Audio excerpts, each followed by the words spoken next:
Então, o inventário é o espaço publicitário que você vende na forma de blocos de anúncios, tá? E os blocos de anúncios, eles podem ser agrupados em canais. Aí, em inglês, você chama de placements, tá?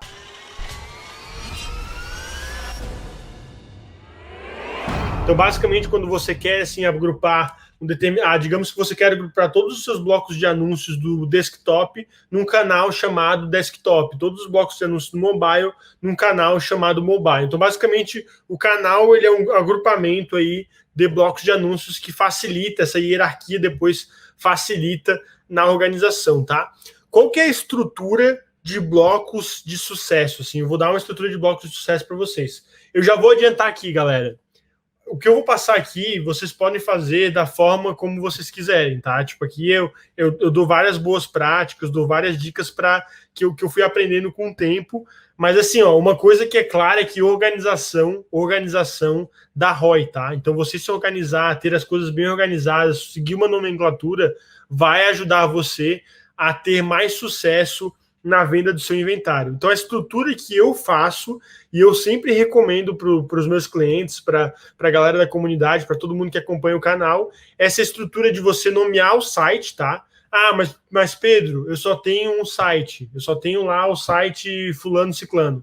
Tá, mas no futuro, você pode querer ter um site a mais, você pode lançar aí um outro site. Daí, quando você lançar esse outro site, vai começar a confundir as coisas. E é bem normal aí a galera ter mais de um site, como publisher isso é bem normal, tá? Então, já nomeie aí, coloca o site aí no nome para facilitar a tua estrutura de blocos de anúncios, tá?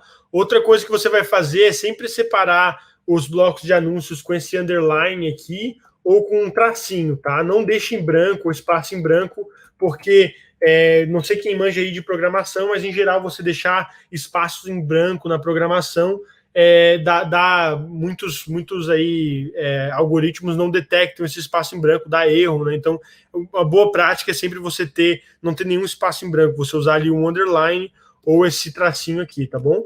E você vai colocar aqui o device, tá? Você vai colocar o device, então no caso vai ser ou desktop geralmente inclui os tablets, ou mobile, tá bom? Eu recomendo muito você separar a estrutura de desktop do mobile. Por mais que eu tenho muito tráfego mobile, eu tenho muito tráfego desktop. Separa os dois, porque você vai ter mais granularidade na hora de vender o seu inventário, tá? Principalmente porque o jogo aqui que a gente está tentando jogar ao aprender o Ad Manager é o jogo da escala e o jogo de faturar de receita alta, tá? Então, quando você for crescer como publisher, você for tendo mais inventário, e você poder vender esse inventário para anunciantes diretamente, poder ter uma estratégia mais avançada, você vai querer ter granularidade no seu inventário. Se não, imagina que você chega lá a Netflix quer comprar impressões do seu site por algum motivo, e daí eles vão olhar aí os seus blocos de anúncios, tipo um bloco de anúncio topo, site todo, tá ligado? É uma parada assim, sem lógica nenhuma. Isso dificulta muito a venda do seu inventário, tá? Então, você mostrar a organização também vai te dar aí algo que é bem importante em programática, que é credibilidade, tá? Credibilidade. Então, organiza dessa forma que vai te ajudar. E a última coisa que geralmente você pode colocar aqui é a posição, tá? A posição da onde que esse bloco aparece na página, para você facilitar na hora de otimizar, fazer as devidas otimizações. Então, aqui eu dei um exemplo das melhores unidades de anúncio para desktop e mobile, tá? Isso são geralmente como que a gente organiza aqui internamente. No caso, a gente sempre organiza assim, com o site, né, o device, e daí no desktop, geralmente o que você vai fazer é ter uma unidade de topo, tá? Você pode nomear aí em inglês ou português, como você preferir, desde que tenha uma nomenclatura, desde que você siga um padrão. Ter uma unidade de topo, você vai ter uma unidade aí as unidades de conteúdo, tá? Você pode aí, dependendo de quão longo são os seus artigos, definir quantas unidades de conteúdo você deseja ter. Eu recomendo você quebrar as unidades de conteúdo em valores diferentes. Tem muita gente que já tem aqui a unidade lazy, né, que é uma unidade que pode ser repetida já no primeiro bloco, mas o que vocês vão perceber é que tem um pareto bem grande na venda do inventário, em que os blocos no início da página geralmente são blocos mais valiosos. Então, você ter mais granularidade e dividir as métricas para esses blocos vai te ajudar na venda do seu inventário.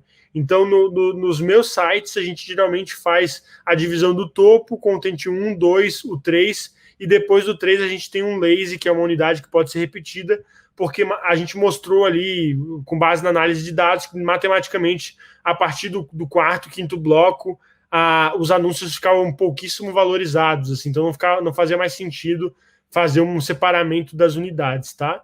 No desktop também tem duas unidades que são bem importantes, tá bom? Que é a unidade de anchor, né, de rodapé. Para quem não sabe, o anchor é aquele anúncio que fica geralmente fixo ou em cima ou embaixo da página. E tem uma unidade também, essa unidade ela também é válida para o mobile, tá? E tem uma unidade também do desktop que a galera gosta de rodar, que é o anúncio de sidebar, tá? O anúncio de sidebar é basicamente aquele anúncio que aparece no canto direito, no esquerdo, e tem alguns sites que são mais agressivos no posicionamento, incluindo aí a Isto É, que tem aí geralmente duas barras de anúncio, né? Uma em cada lado. Então, você geralmente chama esse anúncio de sidebar, tá? Você também pode ter um anúncio de interstitial, tá? Vocês viram que aqui no anúncio de interstitial eu não coloquei o device, porque o anúncio de interstitial é a mesma unidade para tanto desktop como mobile, tá? Ele é mesmo... A implementação do interstitial geralmente segue um padrão que é o mesmo código para as duas, você não consegue separar a unidade. E você, no mobile, pode ter a mesma estrutura, só que a diferença é que no mobile não vai existir aí o sidebar, tá? Mas todas as outras unidades são as mesmas. Agora, em relação a tamanhos, vamos falar de relação a tamanhos, tá? Nas unidades de topo e de conteúdo para o desktop, assim, ó, uma coisa que é importante você analisar é a porcentagem de tráfego do seu site, tá? Quanto que é desktop e quanto que é mobile, tá? Faz essa análise, cada um tem aí um conhecimento próprio do site.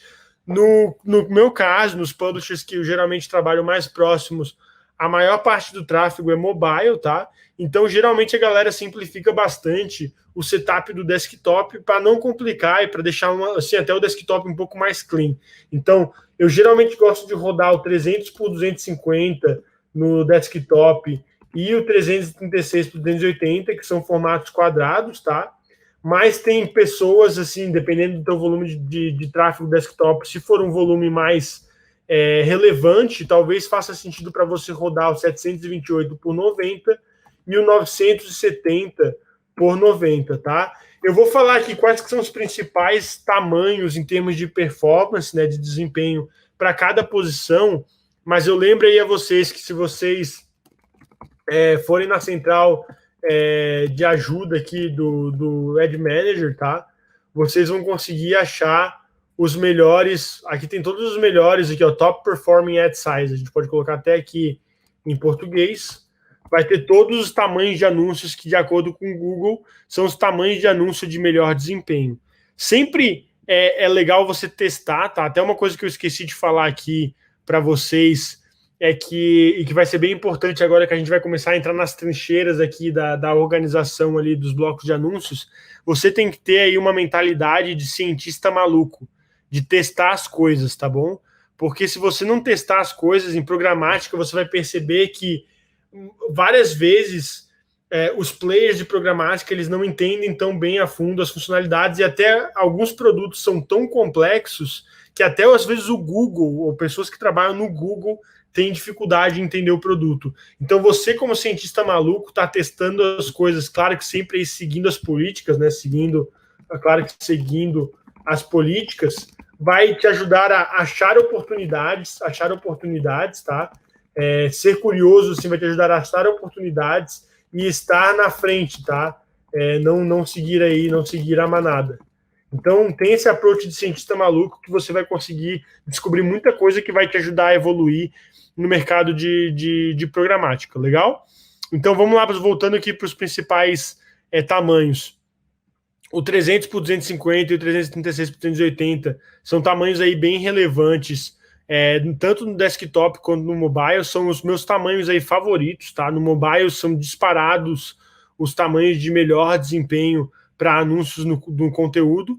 No desktop você tem esse tamanho de 728 por 90, tá? Então isso vale para todas as unidades de conteúdo, você pode rodar esses tamanhos. Eu geralmente gosto de padronizar só nesses dois aqui para desktop, tá? Tem um detalhe só, para Anchor você não pode rodar esses tamanhos aqui de quadrado aqui. Para Anchor no desktop você só pode rodar, o mais recomendado é rodar o 728 por 90, porque o Anchor geralmente no desktop, né, ele vai ficar ao longo ali da tela, né, embaixo sim, e na sidebar, nos anúncios de laterais ali, os anúncios que você vai rodar é o 300 por 600 e o 160 por 600, tá? Então você também não consegue aí, não consegue não, né? Não é bem recomendado você rodar. Você não pode, na verdade, rodar esses dois tamanhos. Esses dois aqui você até pode colocar no mix, mas os da sidebar que tem geralmente melhor desempenho são esses dois, tá? Que são o que eles chamam ali de... O Google até chama de skyscraper, tá? O tamanho aqui do anúncio é o famoso arranha-céu largo aqui, ó. Então esses são bem legais aqui, ó, juntos a barras laterais nas páginas web. Então nessa página aqui do Google você vai ter esses detalhes de cada um dos tamanhos, tá? Tem vários outros tipos de tamanhos aqui se você quiser testar, mas esses aí são os principais. Para mobile, como eu falei, os principais são os 300 por 250 e o 336 por 280, tá bom? Mas aí você pode ter no mobile, no Anchor, né? Você pode ter no Anchor, esses dois tamanhos aqui, eles não funcionam para o Anchor do mobile. O certo seria o 320 por 50 e o 320 por 100, tá? Sendo que o 320 por 100, ele é um tamanho mais agressivo para o mobile. O 320 por 50, ele é um tamanho menos agressivo, tá bom? Menos agressivo. Então depende de qual que é a experiência de usuário que você quer que o teu usuário tenha. Você vai rodar aí ou 320 por 50 ou 320 por 100. Eu já testei os dois, tá? Isso é algo legal aqui já de trazer para uma dica de sucesso aí para vocês. Aqui, ó, dica de sucesso. Ao longo dessas lives você vai ver como fazer isso, né? Mas se você já está passando por isso, você pode aí já experimentar. Nos relatórios do Ad Manager, você pode comparar o desempenho por bloco de anúncio, tá? Por bloco de anúncio e por tamanho de anúncio. Então você vai ver que tamanhos diferentes têm resultados diferentes. Por isso que é muito interessante você rodar aí os tamanhos principais, mas você sempre está testando novos tamanhos, colocar um tamanho a mais ali que seja permitido e ver se esse tamanho realmente gera um CPM maior e comparar com outros tamanhos, tá? Então, você tem que comparar as coisas de uma forma adequada. Então, quando você for comparar tamanhos de anúncio dentro de um bloco de anúncio, aí você pode comparar a métrica de CPM, que você vai estar comparando aí banana com banana, né? Mas se você for comparar, tem que tomar muito cuidado com as métricas que você usa para comparação, para não comparar aí banana com laranja e você chegar nas conclusões erradas, tá? Então, quando você for comparar criativos com tamanhos diferentes dentro do mesmo bloco, a métrica de CPM é um bom comparativo, tá? Então, galera, essa é a estrutura aí de posicionamentos de blocos que eu chamo que é a estrutura de sucesso, tá? Então, você organizar os seus blocos aí, ter uma nomenclatura que faz sentido, testar anúncios, né? Tamanhos de anúncios diferentes, tá? E otimizar os posicionamentos, assim, ter a organização dos posicionamentos, tudo isso aqui vai te ajudar a ter mais sucesso como publisher nessa parte de bloco de anúncio, legal?